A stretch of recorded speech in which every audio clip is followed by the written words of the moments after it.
ఈరోజు ప్రపంచం అంతా చెడిపోయింది. బడిలో చెప్పిన పాఠం చెప్పి ఎలా పాడు చేశారో చెప్తాను ఇప్పుడు.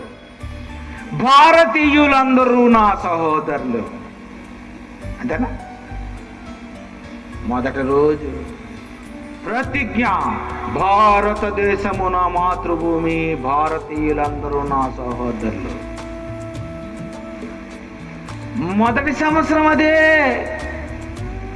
రెండో సంవత్సరం ప్రతిజ్ఞ, మూడో సంవత్సరం ప్రతిజ్ఞ, నాలుగో సంవత్సరం ప్రతిజ్ఞ. 10 సంవత్సరాలు 10th క్లాసు ముదిరిపోయిన బెండకాయ నేర్చుకుంది ఏమని? భారతీయులు నా సహోదరులు. స్కూల్కి వచ్చి ఏమని మాట్లాడతారు చెప్పు? పాఠం నేర్చుకుని 10 years నేర్చుకున్నాడు. ఏం మాట్లాడతారు తెలుసా? ఎట్లా బాగా వచ్చావా?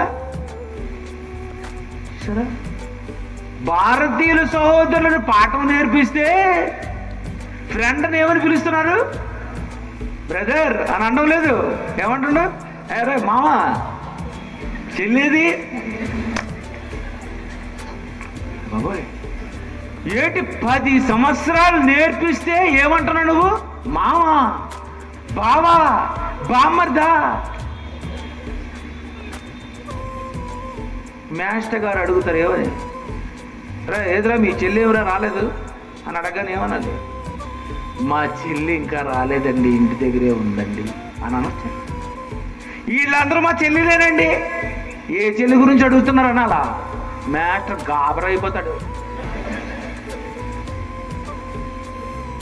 బడిలో 10 సంవత్సరాలు నేర్చుకుంటాడు పెద్ద మొద్దు. ఏమి కింద పాఠం? బడిలో చెప్పిన పాఠంకే వీడికి ఏమి కదలక లేనప్పుడు ఎందుకండి పాఠాలు చెప్పండి. ఏం పాఠం చెప్పాలి నువ్వు? ఎవరు చేశారో చెప్పలేదంటే నేను అంటాను ఇంకా నీకు సిలబస్ రాలేదు. నీకింకా సిలబస్ రాలేదు.